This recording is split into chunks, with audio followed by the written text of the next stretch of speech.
अस्सलाम वालेकुम friends, welcome back my YouTube channel the Royals academy. आपका भाई तलहा एडवोकेट आपकी खिदमत में हाजिर है एक नए टॉपिक के साथ।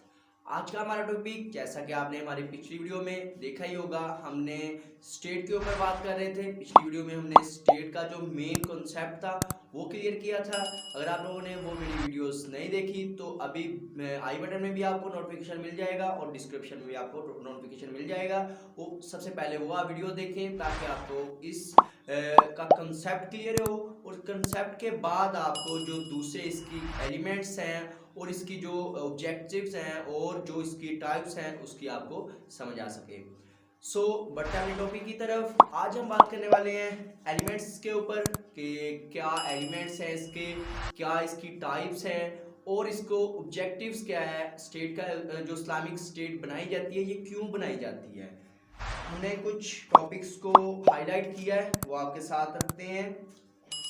सबसे पहले ऑब्जेक्टिव्स ऑफ इस्लामिक स्टेट के ये जो इस्लामिक स्टेट होती है इसका ऑब्जेक्ट क्या है, ये क्यों बनाई जाती है।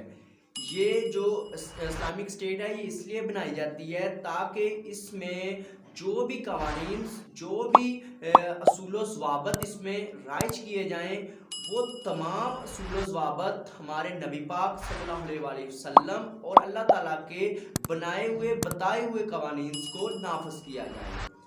और इसमें जो भी पर्सन अपनी ज़िंदगी गुजारे, जो भी इंसान इसमें रहे, वो उसको ये राइट हो कि वो इस्लामिक कवानीन के मुताबिक अपनी ज़िंदगी बआसानी किसी के प्रेशर के बगैर अपनी ज़िंदगी को गुजार सके।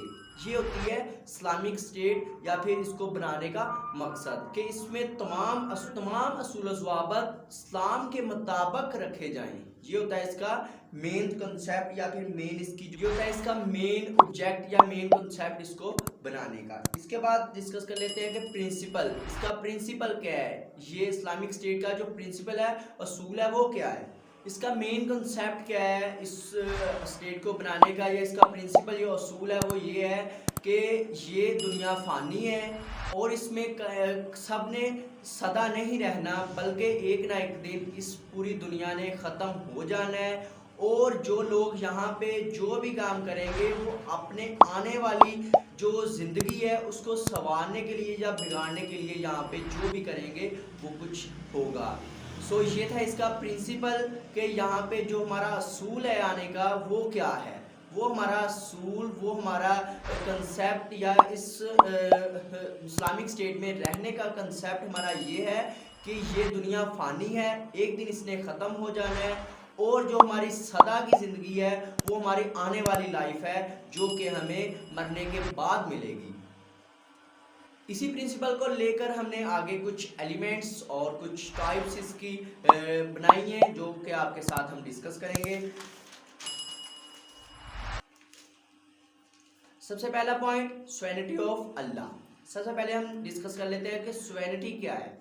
सोवेरेनिटी आपने लफ्ज़ पढ़ा होगा पॉलिटिकल साइंस में। सोवेरेनिटी क्या है। सोवेरेनिटी एक तो खुद मुख्तारी होती है, और जो यहाँ पे इसके साथ लफ्ज़ लगा है सोवेरेनिटी ऑफ अल्लाह।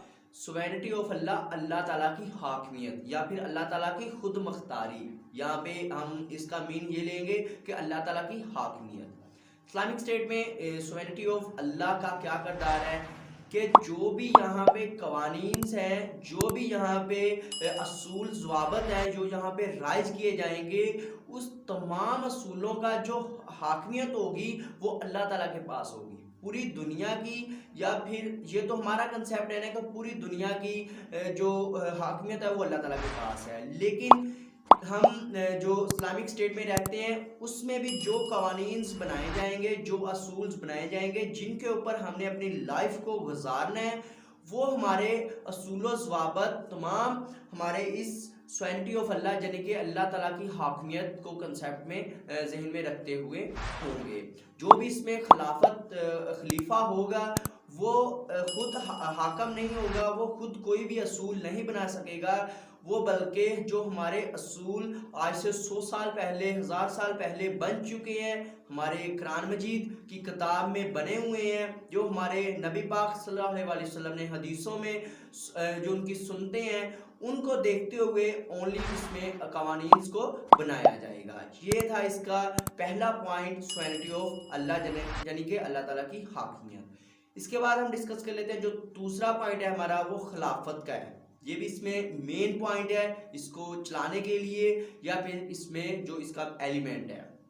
दूसरा पॉइंट खिलाफत। खिलाफत का मतलब क्या है? खिलाफत का जो मेन मतलब है वो अल्लाह ताला का नाइब है, यानी कि नाइब होना। खिलाफत नाइब होना, खलीफा जैसे लफ्ज़ था जो पुराने वक्तों में खलीफा होते थे, ये वहीं से खिलाफत का लफ्ज़ अखज़ किया गया है। इसका मतलब नाइब होना, किसी भी चीज़ का नाइब होना। सो यहाँ पे जो खिलाफत का लफ्ज़ है वो अल्लाह ताला का नाइब होना अखज़ किया गया है, यानी कि अल्लाह ताला ने जो कवानीन, जो असूल ज़वाबत हमें कुरान मजीद में हमारे नबी पाक सल्लल्लाहु अलैहि वसल्लम ने सुन्नतों में और किताबों में बताया है, उन कवानीन को राइज करने के लिए जो असूल, जो खलीफा आता है या फिर उनको उस रियासत में जो भी बंदा नाफज करता है वो होता है खलीफा या फिर खिलाफत, वो होती है खिलाफत। ये भी एक मेन इंपॉर्टेंट बात है यहाँ पे कि जो खलीफा होता है वो खुद से कवानीन को नहीं बना सकता है। वो अगर कोई हमारे इस्लाम में रहते हुए अगर कोई नया कानून बनाता भी है, वो भी मेजॉरिटी के साथ, वो भी अपने अवाम के साथ मिलकर उनसे मशावरत करके, म्यूचुअल, जो हमारा नेक्स्ट आगे टॉपिक भी है म्यूचुअल कंसल्टेशन, यानी कि म्यूचुअल कंसल्टेशन करके ही वो कवानीन को बना सकता है। सो ये था हमारी खिलाफत का किरदार इस्लामिक स्टेट में। इसके आगे गवर्नमेंट ऑफ कंसल्टेशन, यानी कि गवर्नमेंट ऑफ कंसल्टेशन, जो भी गवर्नमेंट में कवानीन को इस्लाम में रखते हुए बनाया जाएगा, वो उनका कंसेप्ट क्या होगा। इस्लामिक स्टेट में जो भी गवर्नमेंट काम करेगी वो कैसे काम करेगी। जो भी गवर्नमेंट इस्लामिक स्टेट में काम करेगी वो म्यूचुअल कंसल्टेशन के ऊपर रहते हुए काम करेगी। म्यूचुअल कंसल्टेशन क्या है कि जो भी असूल इस्लाम में रहते हुए वो बनाएगी, वो असूल, वो ज़वाबत म्यूचुअल कंसल्टेशन के साथ, यानी कि लोगों के साथ मुशावरत करके बनाया जाएगा और इस्लामो हदीसों को मद्देनज़र रखते हुए बनाया जाएगा, और जो हमारी पाक किताब है कुरान मजीद, उसको मद्देनज़र रखते हुए बनाया जाएगा और लोगों की मुशावरत के साथ ये कानून को बनाया जाएगा। इसके बाद जो हमारा नेक्स्ट है क्वालिटी ऑफ मैनकाइंड, यानी कि जो भी इस्लामिक स्टेट में लोग रहते होंगे उनके साथ बराबरी की जाए। जैसा कि एक हदीस भी है, किसी गोरे को काले पे, किसी अजमी को अरबी पे, किसी अमीर को गरीब पे कोई फोकियत हासिल नहीं है। जो भी लोग अमीर है वो गरीब अमीर के बराबर है, काला गोरे के बराबर है, जो कि अरबी अजमी के बराबर है। कोई भी ज़बान नहीं है यहाँ पे, सब एक दूसरे के बराबर है। सो इसको भी बात को उन्होंने वाज़िया किया है इन टॉपिक्स के में, जो भी इस्लामिक स्टेट होगी उसमें तमाम लोग एक दूसरे के बराबर होंगे। इसके बाद कलेक्शन ऑफ ज़कात, ये भी एक बहुत बड़ा हमारा एक रुकन भी है, हमारे इस्लाम का एक रुकन है, और इस्लामिक स्टेट में ये एक बहुत बड़ा पॉइंट भी है, एक एलिमेंट भी है कि कलेक्शन की जाए ज़कात की। एक ऐसे कवानीन बनाए जाएं, जो खलीफा है वो ऐसे कवानीन बनाए मशावरत के साथ कि ज़कात को इकट्ठा किया जाए, ज़कात के निज़ाम को कायम किया जाए, और जो लोग वहाँ पे रहते हैं उस इस्लामिक स्टेट के अंदर, उनको ये उनके ऊपर फ़र्ज़ है कि वो ज़कात को कायम करें, और वो जो उसका खलीफा है, जो कवानीन बनाए गए हैं इस ज़कात के लिए, उनको कायम करते हुए उनके ऊपर चलें। और जो भी हमने आपके साथ ये डिस्कस किया, जो भी हमने आपको ये लेक्चर दिया, ये हमने IISM लॉ सेंटर के कुछ नोट्स हैं जिसमें मैं खुद एजुकेशन ले रहा हूँ। ये आप लोगों के सामने है नोट्स, ये तकरीबन 200 पेज के नोट्स हैं। ये आपको ओनली 2000 रुपये में मिल सकते हैं। अगर आप लोग चाहते हैं ये आप लोग नोट्स लें, और जैसे लेक्चर मैं आपको देता हूँ आप लोग डायरेक्ट इसमें पढ़ें, जिसमें उर्दू के साथ इंग्लिश इंग्लिश के साथ उर्दू ट्रांसलेट की गई है। अगर आप चाहते हैं इन नोट्स को लेना तो हमारे इस नंबर के ऊपर कॉन्टैक्ट करके आप लोग ले सकते हैं। सो ये थे हमारे एलिमेंट्स और कुछ प्रिंसिपल्स और कुछ ऑब्जेक्टिव्स जो कि इस्लामिक स्टेट में चलाने के लिए किए जाते हैं, वो हमने आपके साथ डिस्कस किए। सो अगर आप लोग चाहते हैं कि ऐसी वीडियोस लॉ के रिलेटेड और दूसरे टॉपिक्स के रिलेटेड आपको मिलती रहे तो हमारे चैनल को सब्सक्राइब कर लें और साथ में जो बेल आइकन का क्लिक बनेगा उसको क्लिक करके ऑल वीडियो को नोटिफिकेशन को ऑन कर दें। सो मिलते हैं अपनी नेक्स्ट वीडियो में, तब तक अपना रखिएगा बहुत सारा ख्याल। अल्लाह हाफिज़। पाकिस्तान जिंदा।